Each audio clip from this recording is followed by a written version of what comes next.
Welcome back to this special edition of Around Oswego. Today I am joined in the studio with Dr. Gruy to discuss the school district's response to the coronavirus pandemic. Dr. Gruy, welcome. Thank you. Obviously, we haven't seen each other in a while, and Right. well, odd We're keeping our circumstances. space. Social distancing here, practicing good hygiene and everything. But how have you been doing lately? It's been challenging. It's been a really intense couple of weeks, particularly starting last Saturday up until today. It's changing by the minute, and we've had a great team of folks helping us to respond to this. We've never seen anything like this before.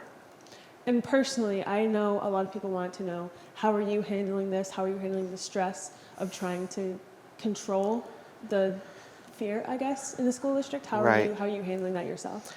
I think that for me, it's a matter of trying to set a tone of calm and control. I think that comes with leadership. You kind of have to put your own personal concerns and fears aside because you have a greater responsibility. And for me, that's the 3,700 kids in our district and our 600 and some staff. And if I'm not calm and measured, then no one will be. Right. And I think that's a great mindset to go into this with. Obviously, this is unprecedented times, so I think everyone's response is a little panicked as of right now, but we really appreciate the control you've had in the situation. I think one of the biggest questions with my age group and of course the other students in the district is, do you think the closing will be extended past the April 14th, 16th, whatever it was? Do you think it will be extended?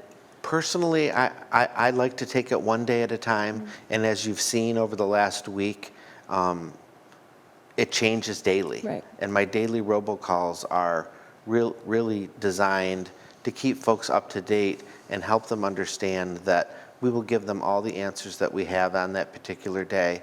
But I personally don't know from day to day what will happen. I had a feeling going into last weekend that something would occur over the weekend that would modify our instruction, but it happened actually more rapidly than I even anticipated. As you know, the governor has now issued a waiver on the 180 school days through April 1st, although I already announced that we would be closed through April 14th. I believe that the state education department and the governor will extend that waiver in 2-week intervals. Okay. So right now, I don't anticipate seeing students and staff come back before April 14th. It's very hard to predict whether that will get extended. My personal feeling is that it will, but I'm hoping that we're back on April 14th and everyone is healthy and we're ready to hit the ground running. And I think hope is a big part of this situation. That's all we can hold on to right now since everything is so unknown. Yeah. I think another thing is that we don't have any confirmed cases of coronavirus in this county, but that doesn't mean that people may not be carrying the disease.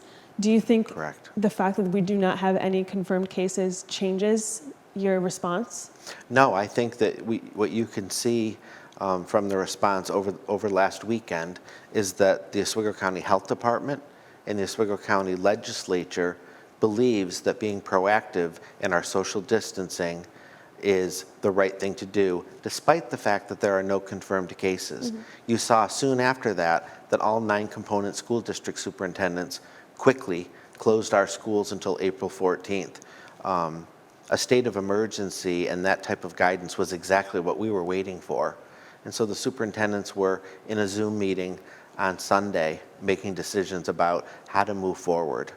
And we always, very much like a snow day, will err on the side of caution. Right. That's very understandable. How much work have you been doing with the Oswego County Health Department to kind of to figure out what your response is going to be to this pandemic? Right. Even before the decisions of last weekend were made, I brought together a coronavirus task force about 3 weeks ago, and that's a comprehensive group of administrators, teachers, heads of unions, and things like that to talk about the what ifs, to start the pre-planning for what actually happened last weekend. It was funny that we brought together that Corona task force last Friday, and we invited Diane Oldenburg Right. who works for the Oswego County Health Department. She's an Oswego community member, and she's always our go-to for good advice and guidance. And she provided us with some informational posters and things that we could reproduce. And we're able to have frank conversations with her about what she thinks and hears as a healthcare professional.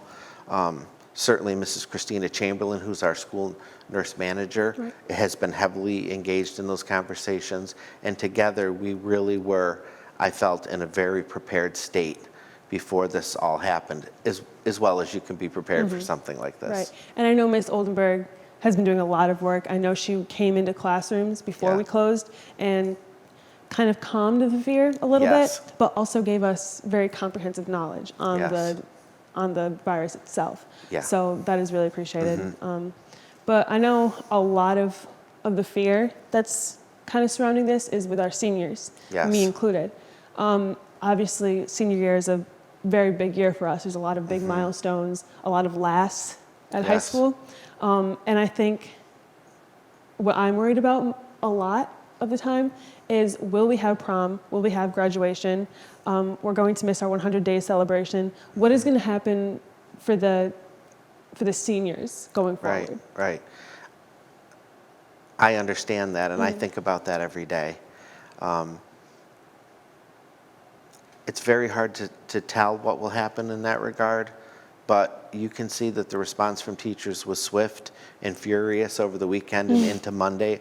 All instructional staff came in on Monday and started to circle the wagons around creating great instructional activities for students that would be of an enriching nature, Right. enrichment, review,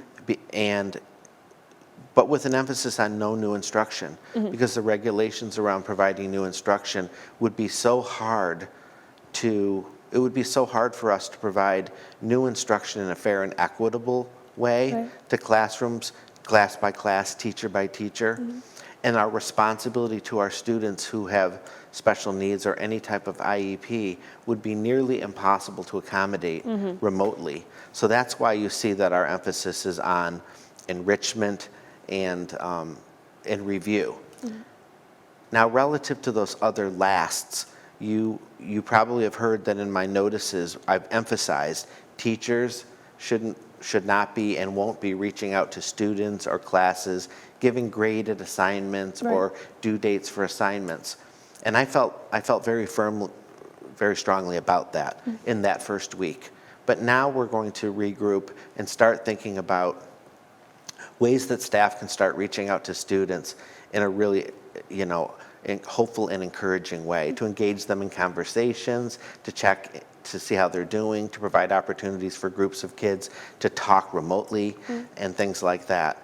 I think that that's the biggest challenge and the biggest concern that not only seniors have, but also teachers and administrators have, is how can we make this, I don't think we have to worry about making this year memorable, but I do think we want to try to focus on those positive things that have Right. happened so far, in case those lasts or those important milestones we're not able to do in the traditional sense. What I can tell seniors is that they will complete their senior year. They will graduate. Right. It may not look like it's looked in the past. Prom might be in August. I don't know how to answer some of those questions, but I worry about it too. I reflect on my senior year, which is 40 years ago. Right now. Don't date yourself now. No, I know. And we will do everything we can to make those special events a reality, even if it's in a different way. In there, you touched a little bit on graded assignments, Yeah. and I wanted to know, what I worry about is grades as well. So will there be a freeze on third quarter grades and possibly fourth quarter if it goes into that? What's going to happen there? Yes, currently there's a freeze on third quarter grades, and certainly we have to take our lead from regulations or executive orders that either come from the governor or the commissioner or the state education department relative to how we would move forward into quarter four. But currently grading has stopped, and we're sort of in a freeze related to new delivery of instruction or grading. And so it's almost like a hold in time until we get some additional guidance from SED. Okay. So you said the 180 days, that's been lifted. That's been lifted until April 1st. Okay. And we fully expect that the governor will extend that. Right, okay. So do you think that we will have to come back at a later date, like in June, July, to make up days, or do you think that they're going to cover that fully? As long as the governor continues to extend the waiver on the 180-day requirement, there would be no requirement for us to make up time in the summer, for example. Right, okay. If it's waived, it's waived. If at some point he stops waiving the 180-day requirement for public schools, and I, as the superintendent, still do not feel comfortable bringing students and staff back, and I use my emergency closing power, then I'm creating a situation where students may be asked to make up time. But I would rather cross that bridge when we come to it, and I'm not going to bring students and staff back until I'm fully comfortable. All right.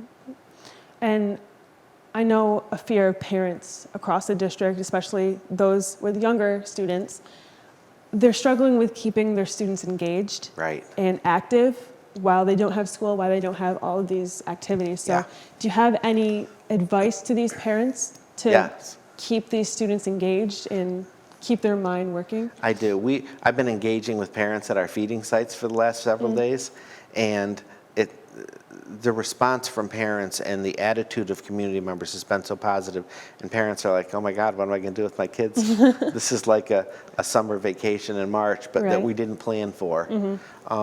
The elementary parents in particular, if they look at the resource bank that's been created and is under their special red banner on the main page of the website, they really are suggestions and ideas, including daily templates for, for elementary kids, 9 to 9:30, have active playtime, 9:30 to 10, read a book or do a read aloud, 10 to 10:30, practice math facts.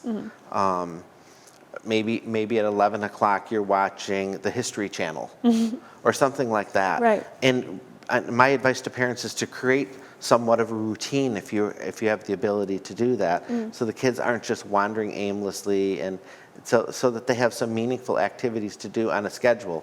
Let your older elementary children teach your younger elementary children. Let them play school. Set up a learning environment in your home at the table or in another area where you have instructional materials, crayons, papers, the instructional packets that we provided, or have those resource banks opened on a computer, and turn your home into a school to a certain degree. And has there been any information given to parents that may not have access to a computer or internet access? What does it look like for them? I'm glad you asked that.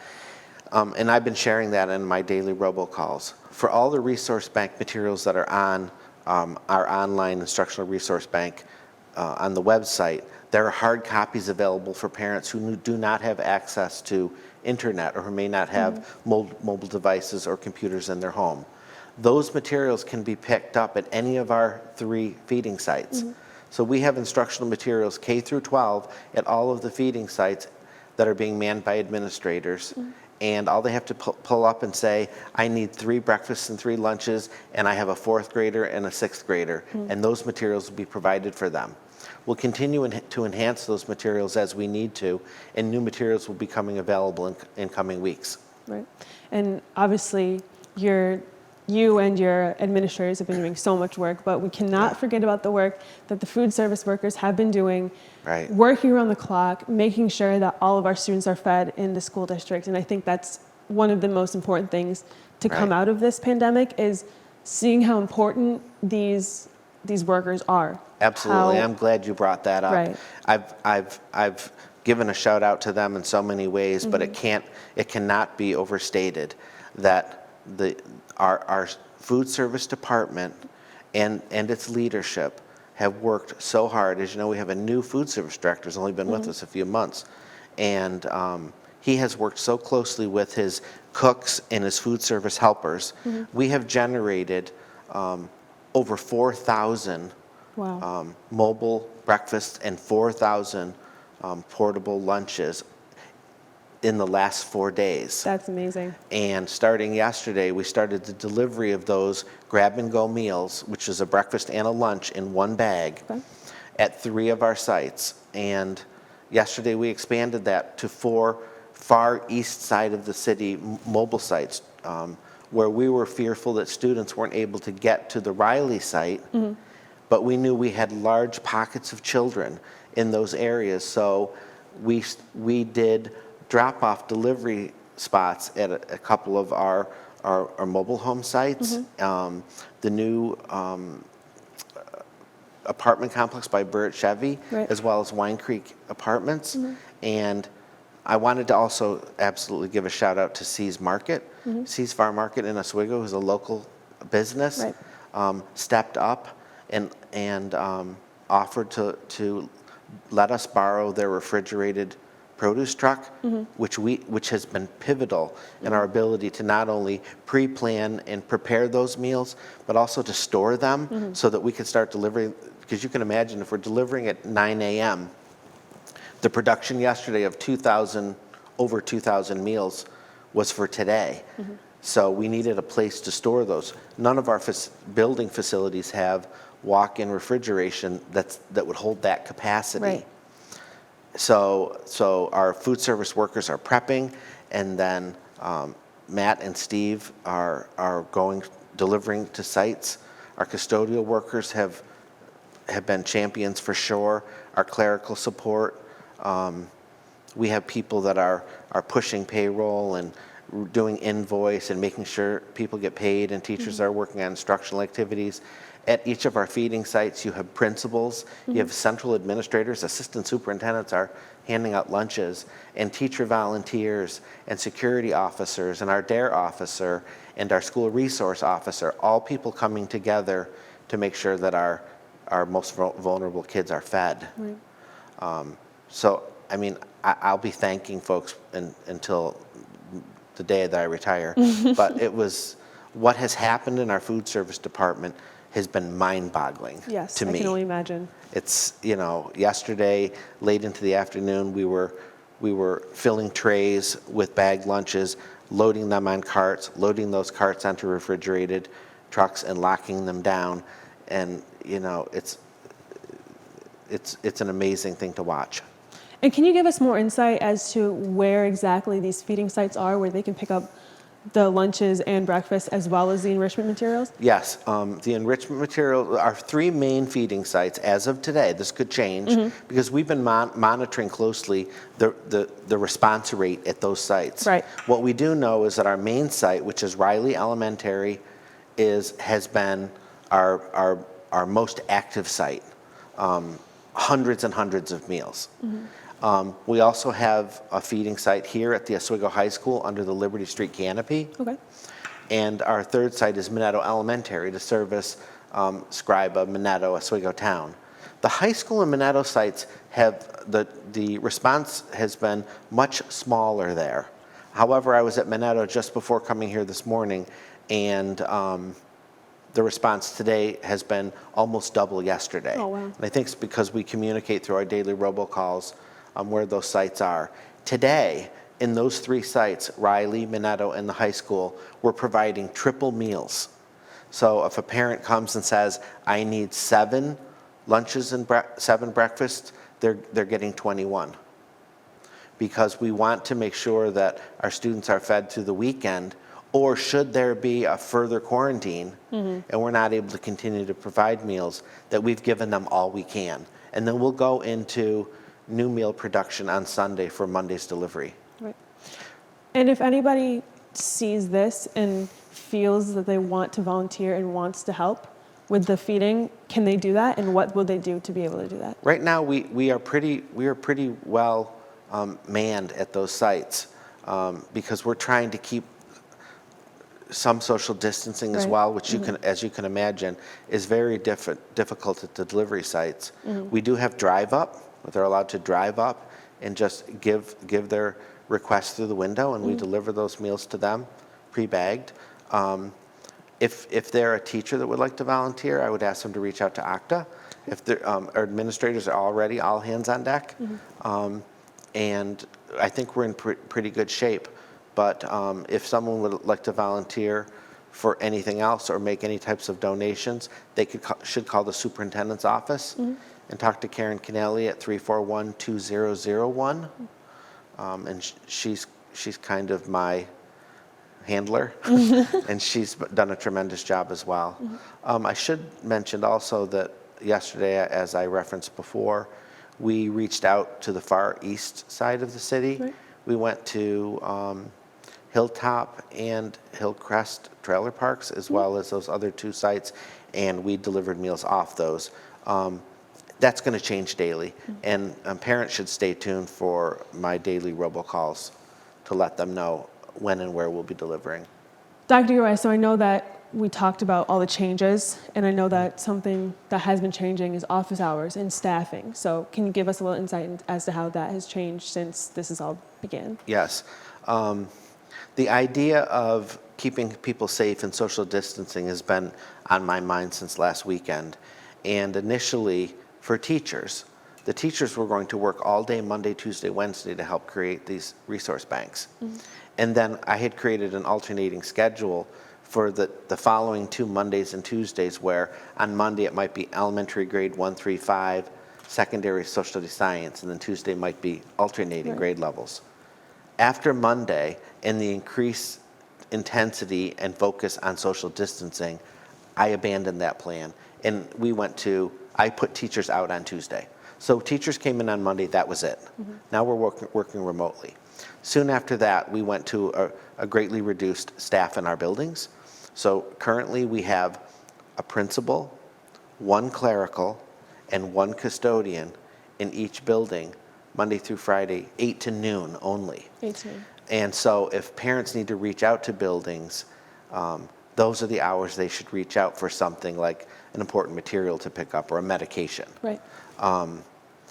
Beyond that, we're down to a very, very skeleton crew on custodial and maintenance workers. I will likely reduce those office hours in the next day or two, maybe even over the weekend. But our food service people, again, our cooks and our food service helpers, we will only bring in as many as we need to generate the number of meals that we need.